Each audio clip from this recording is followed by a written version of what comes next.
Hey, I'm Lauren. And I'm Matt. And this is Publish and Prosper, where publishing, technology, and marketing collide.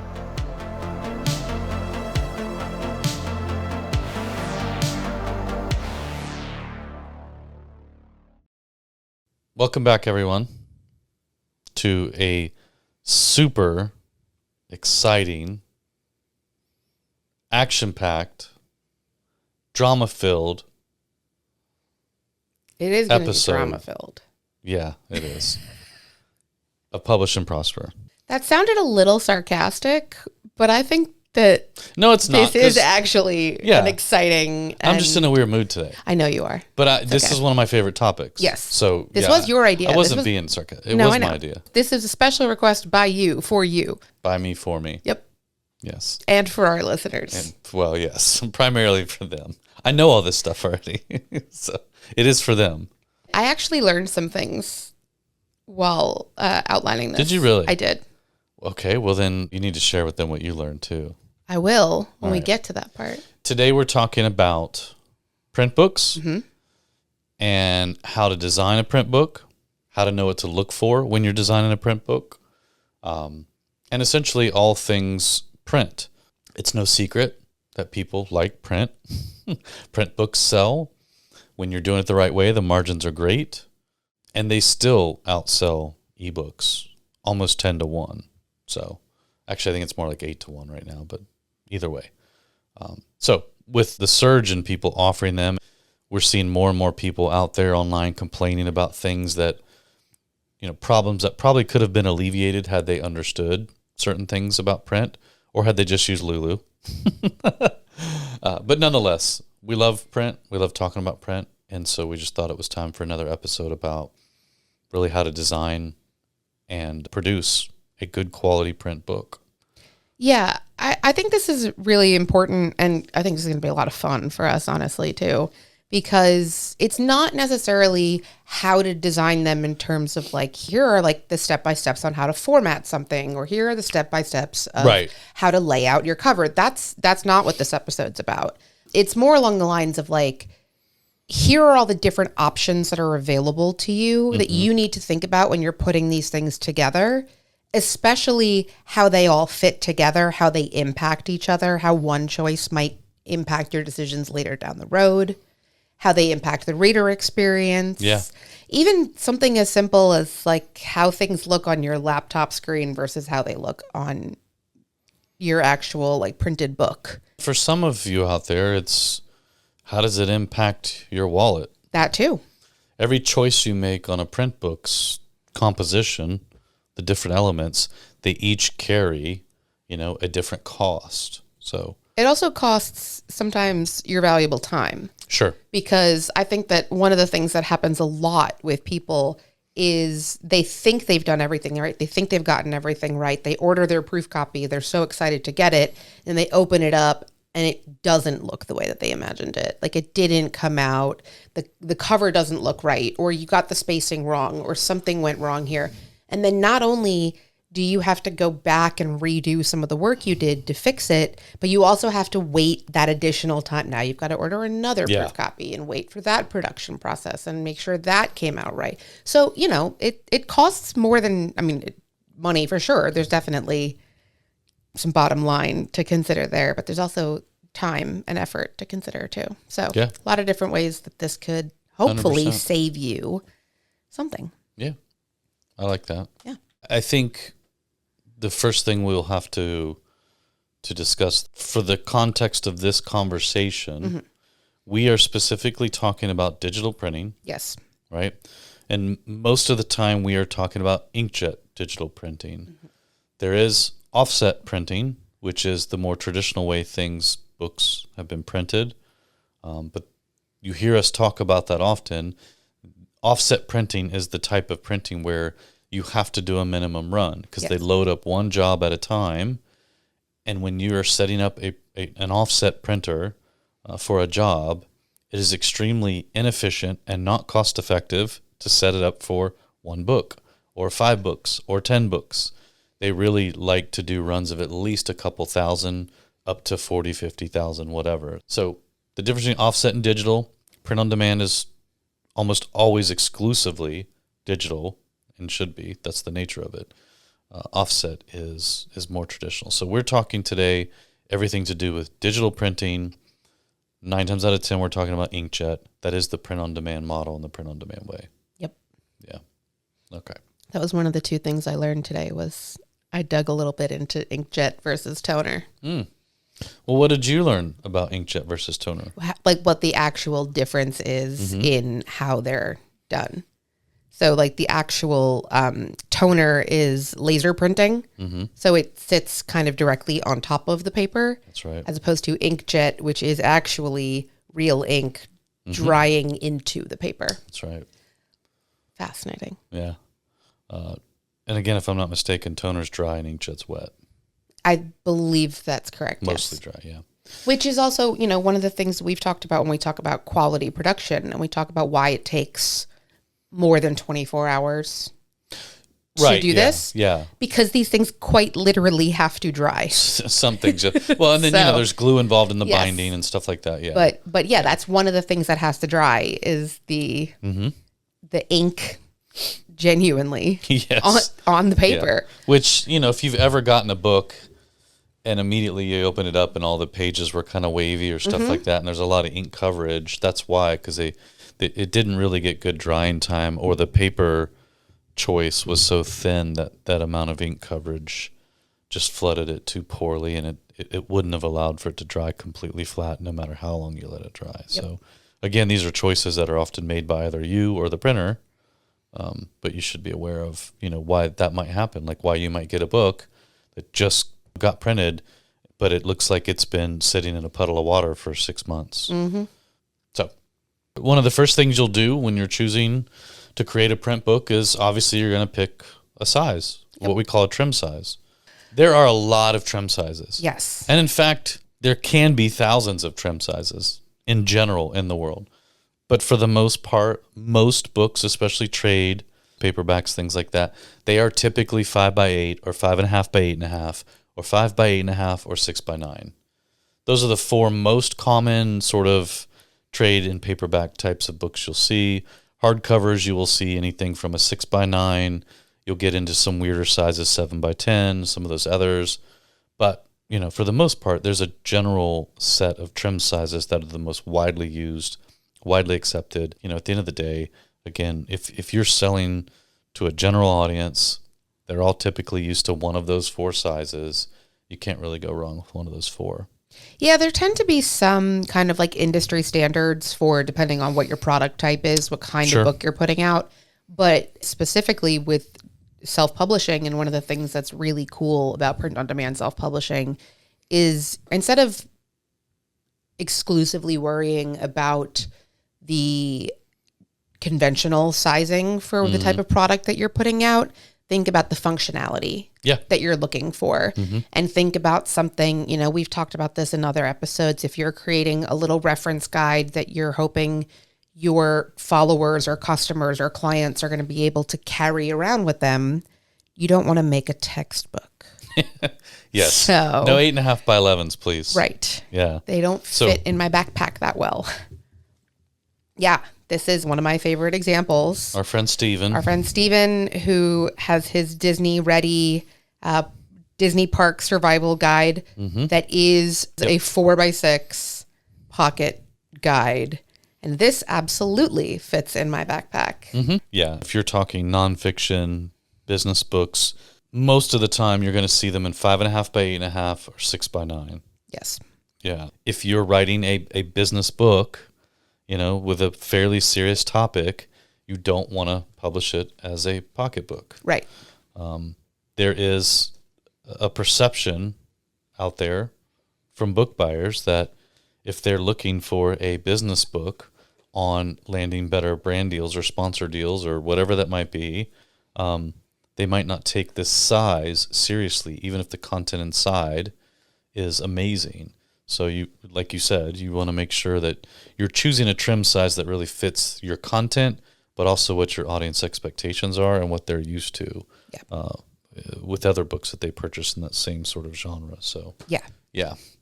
There are a lot of different choices throughout this that I would say think about your customer while you're making that choice, or reader, depending on what kind of book you're publishing. But we talk a lot about in other episodes, like think about your goals for the book. And in that case, we're talking about think about your goals. Like, are you using it as a lead magnet? Or are you using it as a product, a revenue driver, or whatever?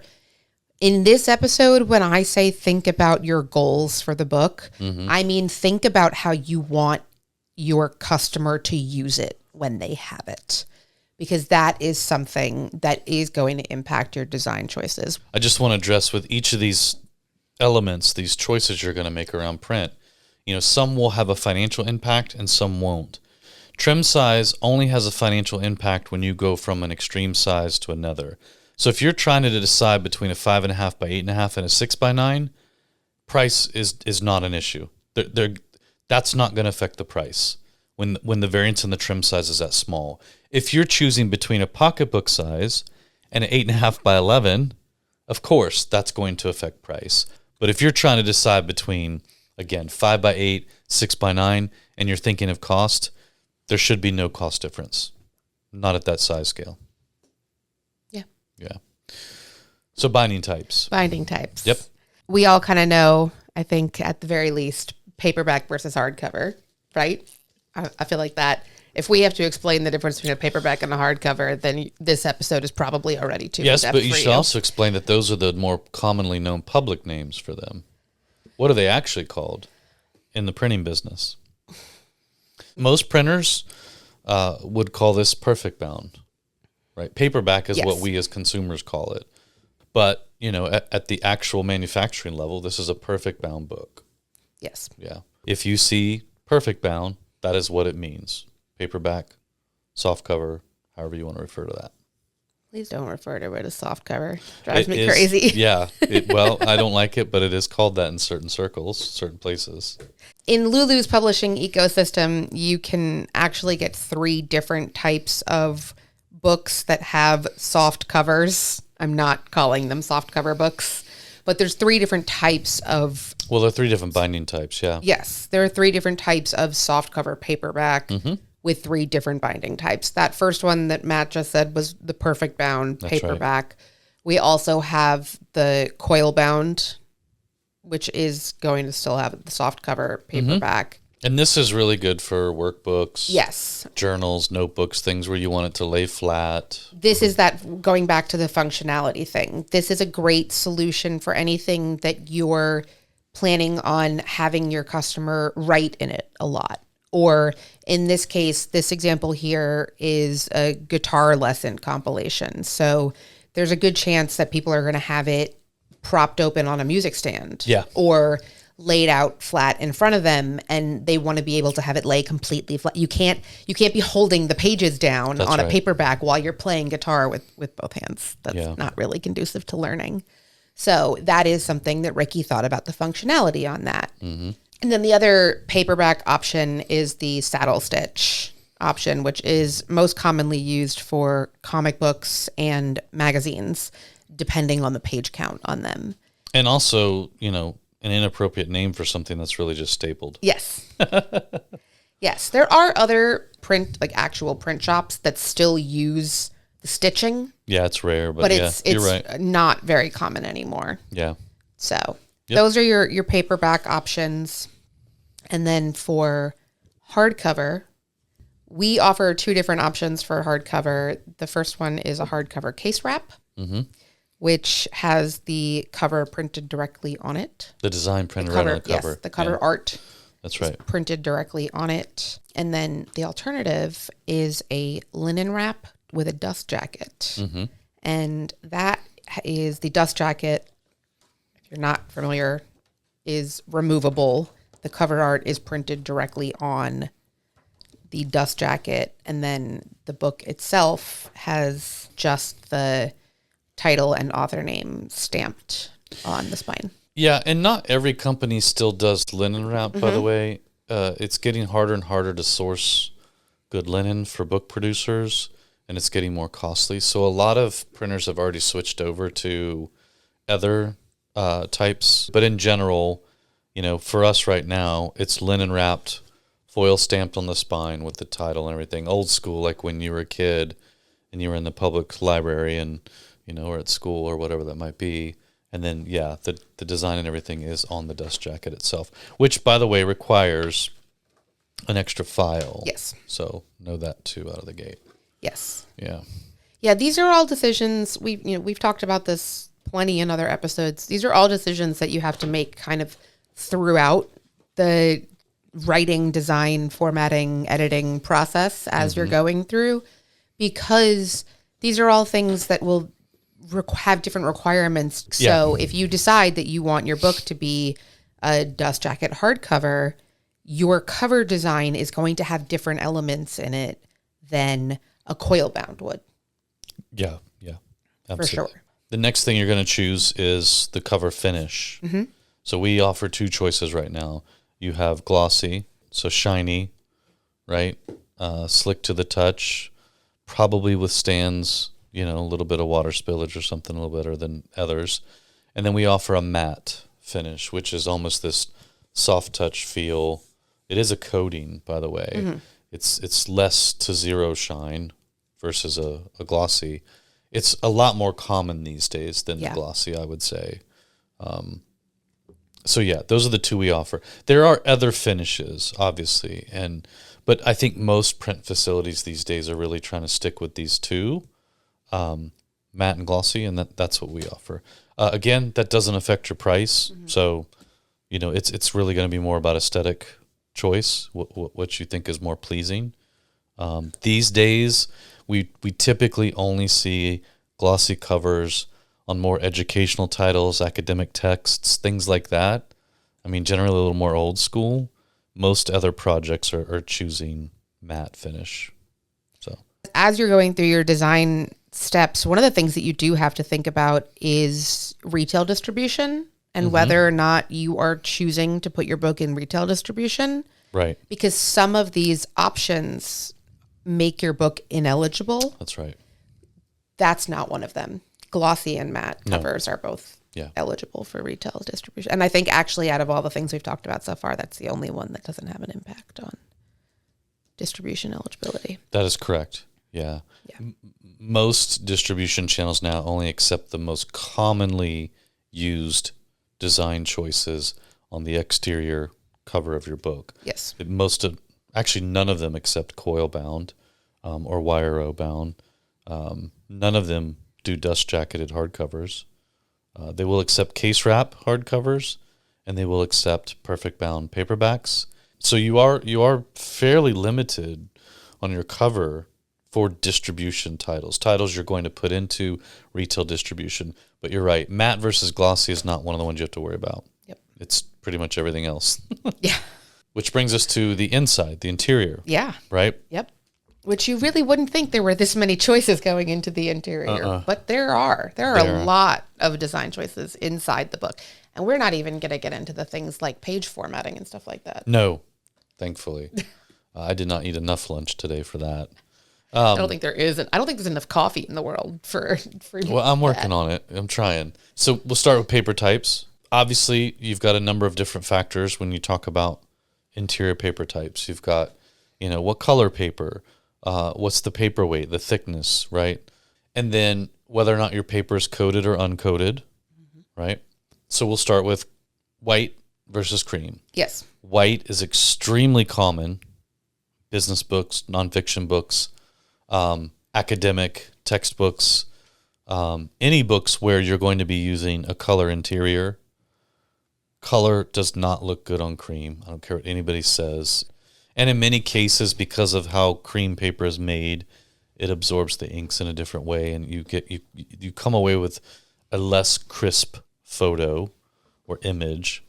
So white paper is great for, again, nonfiction, business books, photo books, art books, all those things. You really want a white paper. White paper comes in coated and uncoated, right? And different paper weights. Paper weights, we trade basically at a 60 pound and an 80 pound. 60 pound is our standard. So if you're just creating a nonfiction business book, you're going to choose a 60 pound uncoated white paper. 80 pounds is going to be thicker, and you're going to want it coated, if you're doing things like photo books. You're going to need that thickness and that coating to absorb those inks and really make those colors stand out and pop. We actually don't offer 80-pound uncoated. And I don't think we offer 80-pound cream either.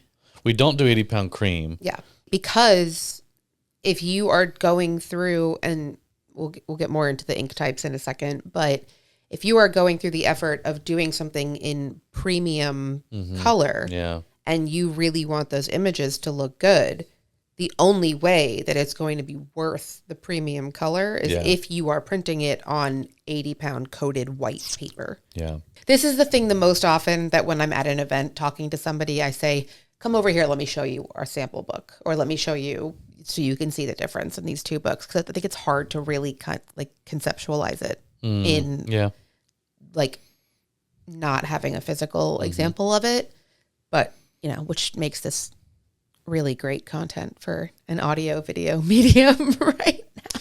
Paperweight can affect price at times based on number of pages and the size of the book. The difference between 60-pound and 80-pound, or a coated or an uncoated, but it's not a big difference at all if there is. For the price. Right. And the same for choosing cream versus white paper. The difference is almost negligible, if even noticeable at all. Where you'll get into price differences and heavy price differences is when we start talking about ink types. But so white paper, 60-pound uncoated is always great for just straight up text, black and white text all day long. Cream, on the other hand, should almost exclusively only be used fiction, trade paperbacks. If you wanted to create a very budget-friendly paperback book and it's a fiction, you'd straight up want to go with like a 5x8 trim size, cream paper, standard black and white ink on the inside, and that's it, right? Like that's the bare of the bare. You're going to get a nice book, but it is pretty much stripped down. So that's cream versus white. That's paperweights. Again, for Lulu, it's 60-pound, 80-pound. Other printers may offer different paperweights based on certain project sizes. But when you're going through a platform like ours, you're only going to get a couple of choices, and there's reasons for that. And that's one of the things where you can create a book on Lulu, choose 60-pound uncoated paper, because it's just a standard black and white interior. It goes on through to distribution. But when that book gets printed by somebody else and they don't use 60-pound paper, maybe they use 50-pound or 45-pound, right? That's what they're going to use. And we'll get into that shortly. But I just wanted to point out, just because we only offer 60 and 80-pound, those are the choices we give you for your interiors, that doesn't mean that other printers and other platforms, POD platforms, don't use other paperweights. So you should be aware of that. We're putting a lot of weight on paperweight as a topic right now, and there is a reason for that, and we will get to that. But first, let's go through the inks really quick, because then I think we can go. Go ahead. Okay. So when you're figuring out your book interior, these two things kind of go hand in hand, like Matt and I both already said. But you are going to have to also choose the type of ink that you use within your book on whatever type of paper you're using. And that's going to be, or do you want it to be black and white or color? And then within both of those categories, do you want standard or premium? And very much going to depend on the product type that you're making.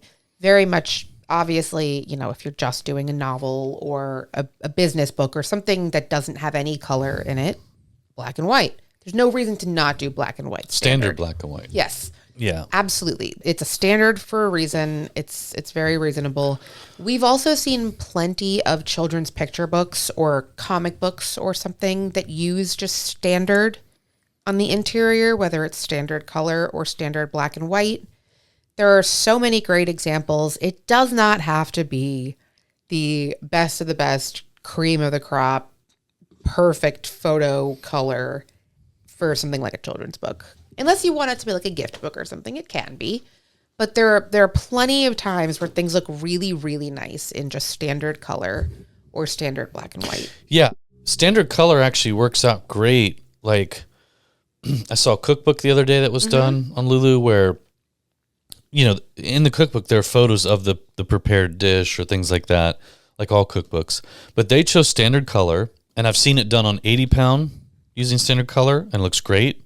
So this is where, ordering that proof copy and trying out a few different ways makes a lot of sense, and in the long run could save you some money as well as your reader, because the difference in standard color versus premium color is pretty large. Yes. Like when you talk about the fluctuation in print price, it almost always boils down to, are you doing standard color or premium?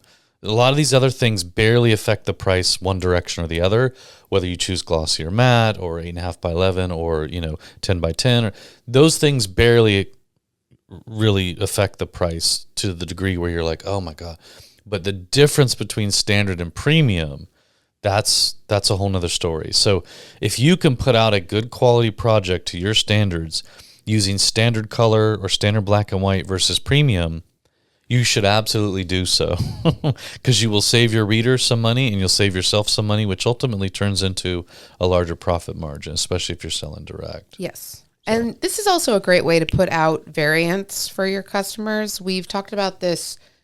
We have an artist that publishes an annual planner with us. She puts out a really fun, colorful planner every year, but some years she'll offer it in varying price points. And the way that she does that is by doing it in color or in black and white. And the black and white, this just the standard basic black and white, is a lower price point. So customers that really want her book but maybe can't afford the full color version have access to that too. Yeah, we've also seen people do variations on binding types. Yes. So I'm glad you brought that up, which can affect the price too, like we talked about. So we've known a cookbook provider who did a really nice premium color, case wrapped, hardcover, like really nice version. And of course, it was a little more expensive. But they also did a paperback version, a perfect bound with standard color, which literally cut the price in half. And so if you were buying that cookbook for more utilitarian reasons, it was going to be used a lot, you didn't want to spend a ton of money on it because it might get messed up, and you got that paperback version. If it was something where it was more like, well, I'll use it occasionally, but I like a lot of nice cookbooks in my kitchen or whatever, you bought that case wrap hardcover with the premium color interior, and it gave two different price points for her customers and gave them the choice. So that's a really good thing to understand, is how can I create varying price points for my books, for my customers, and still, produce quality at each level. I think also not just in terms of the price point and the variety there, because that is absolutely a great reason to think about that. But again, like I said, I would repeatedly throughout this episode, functionality for your customers. Yep. Because absolutely there's a very big difference between that beautiful full color premium case wrap hardcover coffee table book that is a cookbook, that the display, that's just going to be like a beautiful display on your counter, versus maybe the cheaper standard color coil bound version that I can lay flat on my counter, and it's okay if I spill flour on it while I'm trying to figure out how much I need or whatever is going on in there, because that is a little bit more functional and less display or perfect. Can you hand me that other Nosferatu one by you? Yes. The big one? So, excuse me, it's Nosferatu. Whatever. That's right. I forgot. It's actually a cool and funny book. It's a great book. But this is a great example. So it's two different versions of the same thing. It's a larger size, full color. The pages are standard color on the inside on coated paper. But then they offer, and it's even noted on the cover, a compact black and white edition, which is also really cool. And again, cover is full color always, but the inside is just all standard black and white. Same story, but you're giving your buyers, your readers, your customers two different options. Let them decide which one they really want. Yep. Either way, your content's getting out there into the world, and they'll appreciate having those options. So I really like this, and I like the fact that it calls out, compact black and white version. This is a really cool thing to do and to experiment with, and I love that. I think that variance, I think this is a conversation we're going to wind up having again soon, honestly, specifically about different variants of the same book. And not just in terms of do a paperback and do a hardcover, or an audiobook and an ebook, whatever. But there's also, I was looking at the IBPA PubU schedule recently, and they're doing a whole session on the importance of large print editions, Right. and things like that, and like how there are really there are opportunities for you to do the Taylor Swift thing and just recycle and remix your existing content over and over again in different formats, different variants. Well, and it's not even, so you mentioned large print. That's actually not even recycling. That's just tapping into a whole new audience, Yes. which I never thought about that until somebody asked me about large print last year, and they kept asking me questions about it. And I thought, well, why are you, I mean, I don't understand. Why is this so? And then they explained, like, they didn't realize until recently they did a large print version of one of their books, and they ended up selling an extra like 500 copies of it into an audience they never thought about, which was an older audience that has trouble seeing, even with glasses. Yep. And just by adjusting their file to be large print, which, increased the size slightly in terms of how thick it was, but it didn't matter. It barely adjusted the cost of the book. They were able to tap into a whole new audience and sell, more books. So, yeah, it's not always even about recycling or repackaging. It's about reaching new audiences or finding readers where they're at, where they want to be. We've talked about this a million times. I won't pick up an ebook. I don't mess with ebooks. If you're not doing a print book and you want me to read your book, you're SOL, because I'm not going to read it unless there's a print version. Right. And that's that audience specifically. It's exactly that. My grandmother, she is not reading on an e-reader. I'll tell you that much. So anyone who's saying large print edition, just turn the size up. She's not doing that. Yeah. She's not doing that. So we got to get her the large print edition of these books. Yeah. If anybody's ever tried to explain to their parents or their grandparents how to use their iPhone, or they're not going to use an e-reader, and you're not going to show them how to enlarge the font on their e-reader, do a large print edition and see what happens. The beauty of print on demand is you're not out any money, to experiment with it. If it sells, it sells. If it doesn't, it doesn't. Oh, well, move on. Yep. I still ended up offering my book an ebook, even though I hate ebook, because I knew there were people out there that only read ebooks, and I wanted my book to be read. I am proud of you for that. But the point is, variations are not always just about, some of the most obvious things. Sometimes you're doing a variation based on something completely different, which is tapping into a different readership or a different audience. Yeah. Different audience, different price point, different accessibility, different whatever it is. And to tie this back to ink types, yes, some of us would spring for the full color version of the book because that's what we want, that's what we like, and we don't care about spending a little bit extra money to have that nicer looking book on our bookshelf when we're done reading it. Others are like, I'm a power reader, I just want to read through it, enjoy the content, and move on. They will buy the lower price point, black and white version, whatever that might be. So doesn't hurt you to create both. Absolutely not. Yeah. Absolutely not. So try it. But it's also important for you to understand, and this is why we spent way too much time talking about what all of these different design elements are, because it's also important for you to understand how they all fit together. Yes. And how they all impact each other. We already talked about coded and uncoded, right? How that'll make the ink a little bit sit differently on them. But it's also something, if you are, trust me, I've learned this from experience. If you are creating a journal or a planner or something that you plan on writing in every day, that same ink that goes so nicely, prints so nicely onto that 80-pound coated paper, doesn't write very well on that paper. So if you're planning on writing in your books, or you want your customers to be able to write in your books, you need to use uncoated paper for that. Yeah. So these things kind of fit together in different ways. And I think one of the biggest ways that we've seen is the paperweight impact on the book size. Paperweight and page count both contribute to spine size and the binding choice that might be best for that book. So paperweight, yes, the thicker the paper, the thicker the book is going to be. That's going to affect your spine calculations and how your designer needs to, alter your cover to make the spine work so that the text on your spine is not wrapped under one side or the other because you went to a different paperweight, which earlier when I mentioned, if you choose 60 pound on Lulu, you run your title through distribution, and let's say the Zahn prints it on 45 pound paper, right? Your spine is off. They're still going to print it. They don't care. But the point is understanding that paper weights can affect the thickness, which affects your spine, and how that text appears is really important. Secondarily, page count and paper thickness can affect binding types and how efficient and successful the book is bound. If you've got a 800 page magnum opus on, whatever, 800 pages, that's a tough one, right?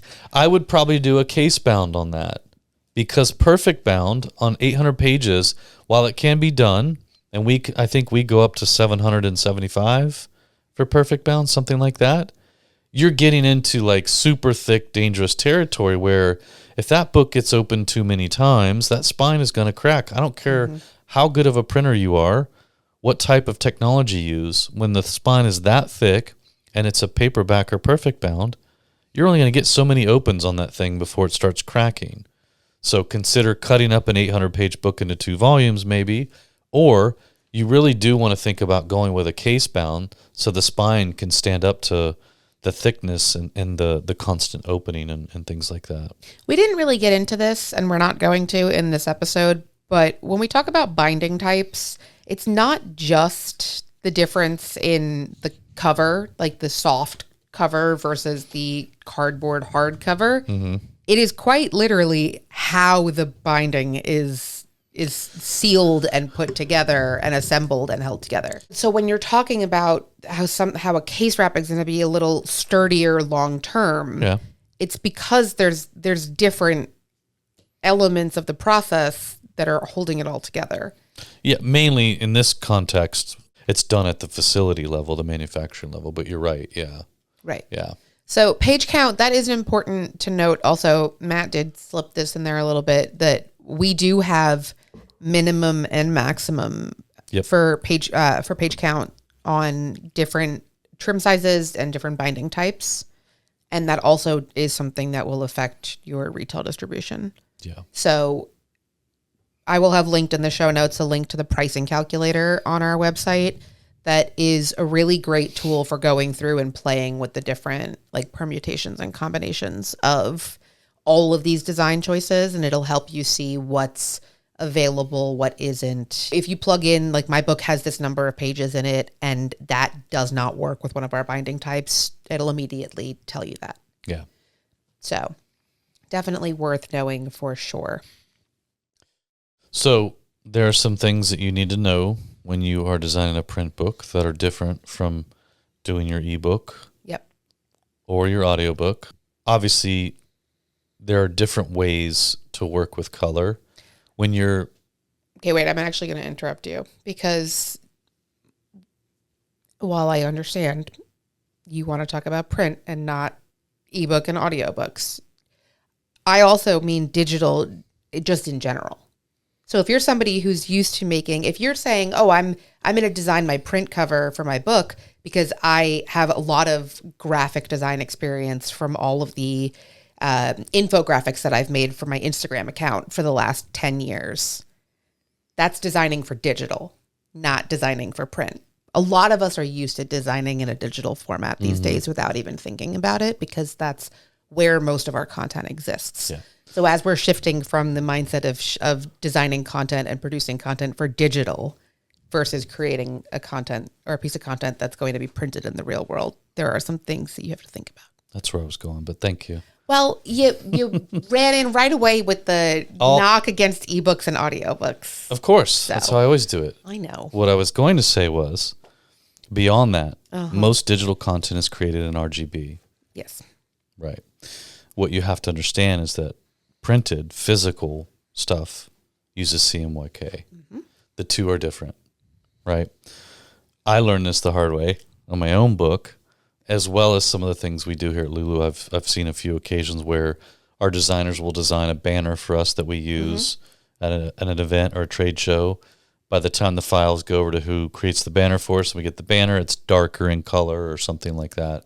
But understanding that, yes, all digital mediums are almost exclusively done with RGB color spectrums, and print stuff is almost always done CMYK. Yeah.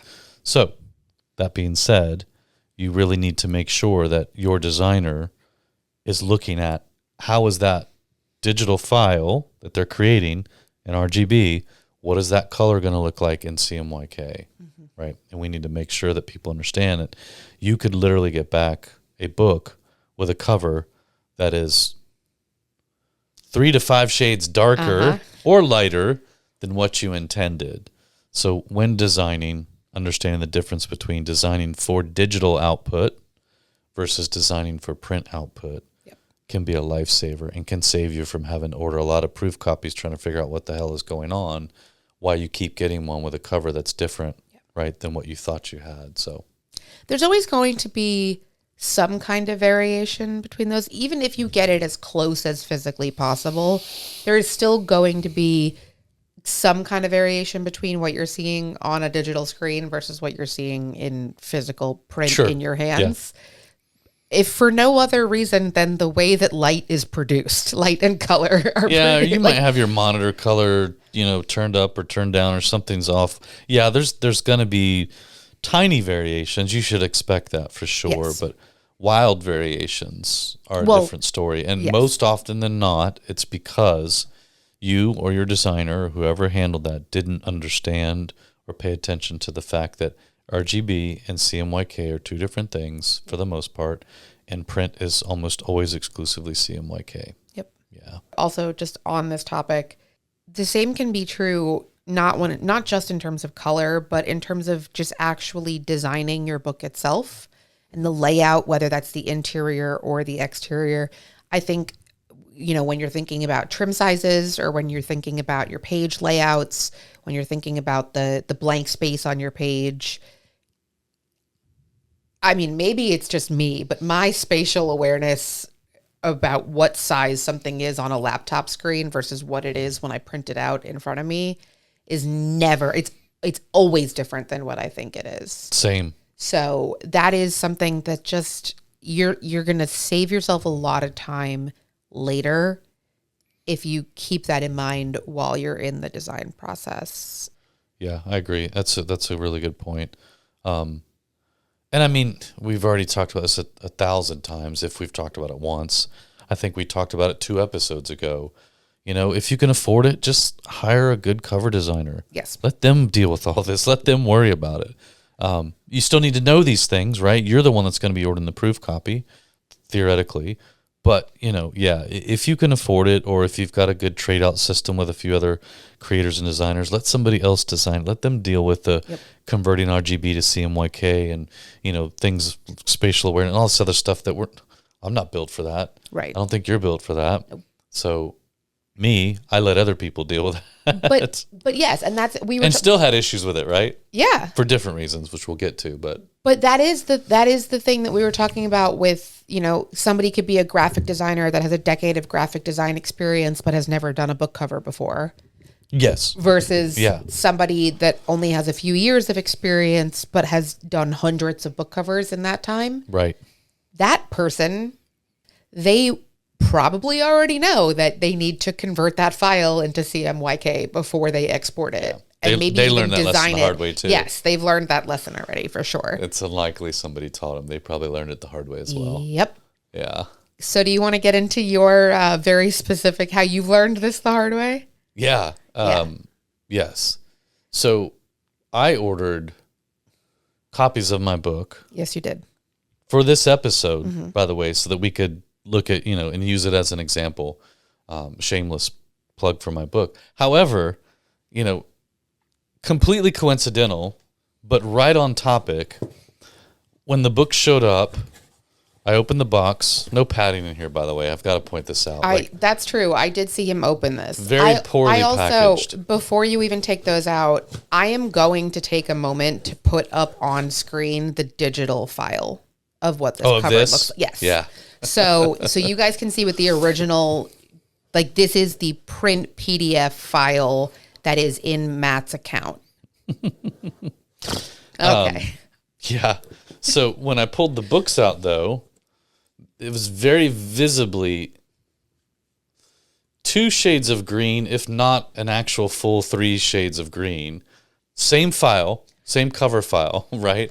But definitely different shades of green. And this was just one. You ordered 3. This was one order. of 3 copies came from the same print facility, the same retailer that I ordered these through. The spines too, like the printing on the spines is different for all 3 of these, right? So, in this top copy, the text, my name, the name of the book, right up onto the top of the spine. The bottom one, it's actually lined up almost perfectly. The middle one, everything is shifted down to the bottom of the spine. Again, same interior file, same cover file was used for all 3 of these books. Yet I got 3 different colors on the cover. I got 3 different versions of the spine, right? So there's a lot of things that you have to be aware of. More than likely, one of these books, for one reason or another, the one with the lighter cover, was probably printed on a toner machine, maybe. If not, I cannot explain why one is lighter than the others. But I can tell you that a digital toner machine versus a digital inkjet machine, a digital toner machine will often produce a color pattern that is a lot more accurate to your file than an inkjet at times. My file is a lot closer to that lighter green than the darker green. Yes. It's still not quite right, but this color is the closest to what my file looks like. This is way off. I don't hate it. It's a nice green, but it's way off. On top of that, the lettering is supposed to be an off-white, like a cream. And I didn't realize that until I held these close up, that the white on these is 2 different colors. And this one. Right. Right, yeah. So it's not just that the green color is That's different right. on each of these. That's right. The spine variations are because they used a thinner paper. Yes. So my book was set up to use a 60-pound paper. This is, I believe, a 45-pound paper they're using, which shrunk the spine size a little bit, which, again, just makes everything else off a little bit. So should we be clear about the fact that it wasn't one of our printers that did Oh, yeah. Well, this is Amazon, straight up. I'm just going to say, I don't care. I ordered these from Amazon because I wanted to see like what the difference would be. And again, completely coincidental that they showed up different colors. I expected to get 3 mediocrely printed books. Yeah. And that was the point, was like, okay, let's look at the quality differences. But when I opened the box, I was both pleasantly surprised because, oh, cool, they just proved the point. Yes. But also like had that WTF moment, like what? Like these are all different in different ways. Like, and if I'm the average person who doesn't have the background that I do in book printing and stuff, like I would have been like completely dumbfounded and upset. And in fact, for fun, I did go on and Google search. There's a facility listed in the back. And I Google searched that. Not even facility. Like there's a town and a state, and I just Googled like books printed in. And there's a whole subreddit on books printed by Amazon at this particular facility where stuff was just wrong. That's another thing you don't have a choice in most of the time. Which print facility is actually printing your books when you're working with someone who has a large network of printers? There will be quite a few times where your books are printed at various different facilities around the world, depending on who you use. And there could be variations if they're not extremely conscious of the quality that's coming out of those facilities. Yes. I wonder if that's the same facility. My friend came across a post on a subreddit a few years ago that was somebody ordered, and it was definitely from Amazon, ordered a print copy of a romance novel that was like a novella size. And the copy that they got was an 8.5 by 11. Oh, no. And it just had like 4 inches of margin around, like the book interior was still the right size. So they expanded to fit 8.5 by 11. They just... Yep. Wow. Yeah. Well, but that is something that, that is also something, and I already said we weren't going to get too much into the interior formatting stuff, but this is why those details like, your margin and the safety area and the safety margins and the gutter and all that are important, because as I'm looking through this copy of Matt's book, that the spine is not aligned correctly on this one. The interior is also not aligned correctly on this one. And your margin on the top is about a 1/4 inch and on the bottom is almost a full inch. Yeah. And I know that that's not what that's supposed to look like on the print interior file. So that is why you want to make sure that you get those design elements right and those safety margins right, so that there is room for error. Yeah. And again, this isn't to sit here and bash Amazon at all. Most print-on-demand facilities, their goal is to do a great job. It was just somewhat kismet or coincidental that I happened to order these 3 for this episode, and they did show up proving a point that we were making in some of this episode. So, in a way, they kind of did right by us. Yes. As much as I hate to say that. They did right by us by doing wrong by me. Well, and, you did say this one is the closest to the correct Green. color. Yes. Yeah, it is. So they did, there is that. But I also, not just to knock on Amazon, I also don't want this to be in any way a dig against print on demand or digital printing. Absolutely not. Variants are a very normal part of book publishing, including in offset. Absolutely, all the time. Yeah. Matt's made fun of me so many times for I don't pre-order books because I like to go into the store and buy them because I like to pick out my copy. One of the reasons that I like to do that is because all the time I'll be looking, especially as we get these books that have fun embellishments on them. If you get a book that you have, if you see a book that's traditionally published and it has the spot embossing or it's UV, spot UV gloss on it, go through 10 of those books and tell me how many of them it's aligned perfectly on them. Because I bet the answer is 1 out of 10. They never get it right. There's always something a little off. Something's a little altered. It's actually, I think, sometimes more complicated with offset because you're running machinery on a job of, let's say, 30,000 book covers, right? Where you're hoping those plates stay perfectly aligned for 30,000 passes. There is the ability for it to actually, the variations or the variances and what's tolerable to sometimes be worse with offset. Yeah. Because you can get halfway through a run of 30,000, 10,000, 15,000 in and realize, oh crap, we've started straying off our mark a little bit or something like that. So, again, this is not a knock on print on demand at all. Nope. I still think this has become the superior technology. Offset still produces a great print for sure and has its place. We'll always say that. I'll always agree with that. But print on demand is the way, clearly, not to quote The Mandalorian, but it is the way. But we're hoping that by arming you with a lot of this information, not only can you make better informed choices on designing, setting up, and producing your print book, you'll have a better idea of what might be wrong when you get a proof copy back and something is not right. Yes. How to address that. Was it your fault? Was it the printer's fault? Things like that. So even just setting expectations a little bit there's going to be some variation and that's okay. Mm-hmm. And there is, what is an expected and acceptable amount of variance between copies versus what is something that you have to go back and look at the interior file or the cover file, or you have to reach out to the printer and be like, yo, what is this? Yeah. No, not a good match. That would be crazy if it was. No. Yeah. I want to talk about not necessarily preventative, but if that last little bit of this scared you, I hope it doesn't. That was meant to be just understand that these types of things are possible, that there is the possibility that there's going to be some print errors, some variations. You might wind up with a cover that doesn't quite look the way that you expected it to. Something might have gone wrong somewhere. What can you do to either mitigate that or fix it after it happens?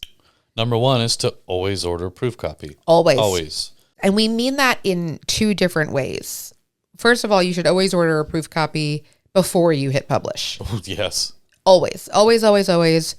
Do not let your book go out into the world without ordering a proof copy first. Yep. But one of the things that Matt has done is you ordered a copy of your book from every different retailer that it was possible to order it from. Yeah.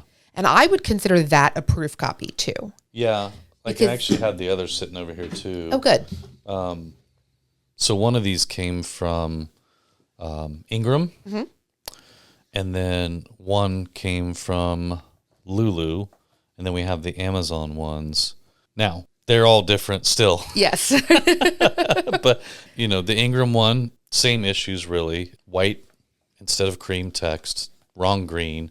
Spine is wildly off because they used, again, a thinner, cheaper paper, to be honest with you. The interior print's actually pretty nice, and the interior file isn't crooked, so that one wasn't terrible. But again, it had some of the issues. And for me, that's important because I'm a print junkie, So I did remove my book from Ingram because I couldn't get a consistent, print version that I was happy with, that I wanted other people to get. Now, that being said, mm-hmm. I created my files to work with 60-pound paper. If you created your files to be native on Ingram Spark and you knew they were going to use 45 or 50-pound paper and you designed your file, then your spine should print more accurately. And you might not have this issue, and that's mm-hmm. totally okay. But because I wanted mine on 60-pound paper, and that's the way I set the files up, it's visibly skinnier, by the way. Yes, it is. I went ahead and removed it. And I also removed it from Amazon.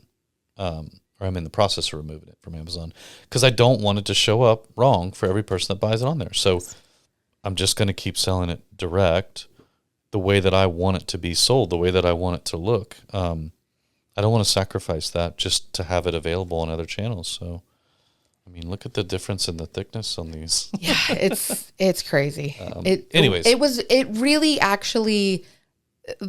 this was a few months ago at this point, but I remember walking into your office and it literally stopped me in my tracks. You had this stack of books on your desk and every single one of them was different. If they're not going to change a particular thing, oftentimes you can design around it. Yeah. If it's really important for you to be on Amazon or Ingram or, any of these other platforms, Draft to Digital, doesn't matter. Then just find out what are their, what's their printing guidelines and criteria so that you can design around that. If they're going to, consistently print 2 shades darker, then set up your file slightly to have your designer lighten the original file by 2 shades, yes. And you'll actually get the color you want when it prints. Yeah. If they're going to use a thinner paper, make sure that spine is calculated properly so that it will print where it needs to be, right? Yeah. Either make sure that, make several different variants of your cover. This is the cover for 50-pound paper. This is the cover for 60-pound paper. Yep. Or make sure that when you're sizing your spine, when you're laying out the elements on your spine, you leave some room for adjustments in either direction so that it doesn't really matter if it isn't really that noticeable one way or another. So, that's a good point, actually. That's true. Like, the beauty of print on demand, by the way, is I removed my book from these other channels because I just didn't want to deal with it. I was like, forget it. It's not that big of a deal to me. But again, if it is important for you to have your book on all of these retail channels, knowing they're each going to print it the way they're going to print it, you can create separate files for each channel, a separate cover file for each channel, yes, a separate interior file for each channel. Like, that's okay, and it's not complicated. With print on demand, it's actually really easy. So you can consider doing that too. Yes, absolutely. There are ways to work around this. If it's important to you that you are on these different retail channels, but you also don't want to sacrifice the quality of the product, there are ways for you to solve this problem, which is why we say not just order a proof copy to see what it actually looks like in print, but order a proof copy from each of the individual channels so you can see what tweaks need to be made. It's also a good opportunity for you to test the customer journey and the customer experience. Then you get to see what it's like, what your customers are going through. Yeah. And then maybe you realize, this one's actually, it's really complicated. So I shouldn't be promoting this link. This link is just I'm going to leave this in case anyone stumbles across it. But when I'm promoting, I'm going to promote this link because this is like a one and done, one click, and now it's in my cart and we're ready to go. Yeah. So that's a good point. absolutely do that. But even before that, I would say, not necessarily even proof copies, but take the time throughout the design process, whether it's your cover or your interior, just print out what you're working on. Like I was saying earlier that I have such a hard time sometimes conceptualizing what things are going to look like in print when they've been on my laptop screen. Yeah. My old job, when I worked at the publisher that I worked at, every single print ad and print book cover before it was approved for submission, the digital file would be printed out in like 100% scale. Yeah, full size. In full size, in full color, and it would be passed around. That physical print would be passed around to every person that was connected to that book project to be reviewed and approved by them. And there was almost always something, because you'd see it, you would go down the list in order, and you'd see like a note from somebody that they had noticed something over here that they didn't notice, or the spacing was weird here, or something wasn't aligned here. And even just doing that, you don't have to get a proof copy for every single draft of your book that you do. But if you have the opportunity Or the ability. or yeah, Not everybody has a nice full color printer at their disposal. No, they don't. But it is an option. Yeah. If you can make it work, try it. It's better than ordering 17 proof copies. Agreed. So definitely order proof copy, though. Yep. Yeah. You might end up going through multiples as you find things wrong that you try to fix. But always order proof copy before you hit publish. Yep. Next, we talked about this. Make sure that either you or the designer you're working with, hopefully the designer, understands that there are differences between what they're designing digitally in front of them on the screen and what's going to print on paper and CMYK, right? So RGB to CMYK, understanding some of that and some of the other things that they'll need to know. And then the last one would be, what we talked about at the very beginning and throughout this episode is when designing your book for print, knowing what your goals are for the book, who your audience is, how you want your book to reflect that and be received. A lot of that's going to weigh on, again, those choices that you make. Yes. So. Yeah. Think about how it's going to be used. Think about how it's going to be, even like we were talking about the large print earlier. If you're doing a large print format because you're trying to create an accessible copy for an older audience, is it going to be so heavy that they can't physically hold the book? That's not, that's not a great option either. So think about the functionality on things like that. Are people going to be writing in it? Are they going to be carrying it around? These beautiful hardcover, glossy, 80-pound coated full color books are gorgeous. But do you ever pick up a book? You ever in a bookstore, you see a beautiful display book and you pick up a book and you're like, this thing's got to be like 5 pounds.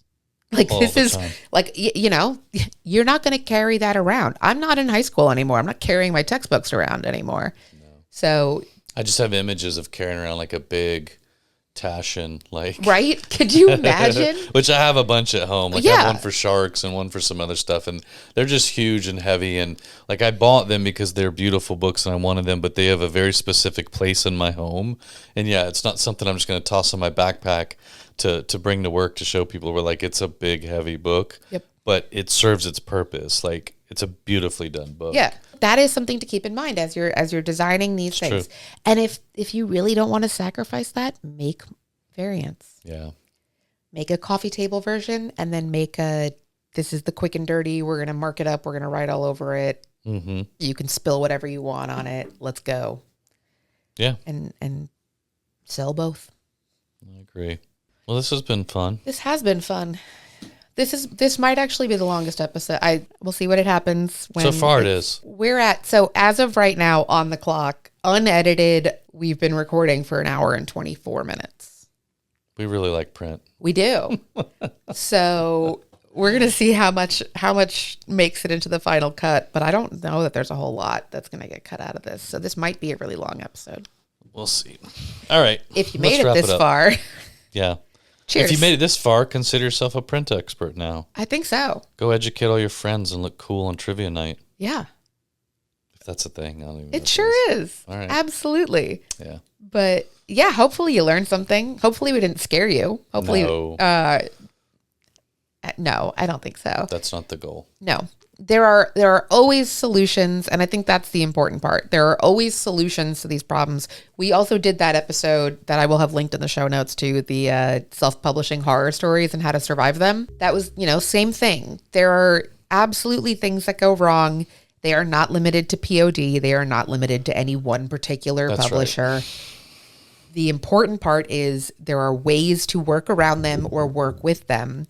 And the more you understand about these different elements and how they work together and how they come together to make your book, the more you understand how to make them work for you. Yeah. Yep. Nailed it. I don't disagree. All right. All right. Like, subscribe, leave a review, leave a comment, watch, listen, all those things. Like, the checklist just keeps getting longer. I know. Let's just start saying do the things. Do the things. Do the things. Please. Yep. And then come back next week and listen again. Please and And thank then you. do the things again. Yep. Okay. Later. Thanks for listening. Publish and Prosper is brought to you by Lulu.com. To learn more, visit publishprosperpodcast.com. For more episodes like this one, be sure to like and subscribe on Apple Podcasts, Spotify, YouTube, or wherever you get your podcasts. Thanks for tuning in.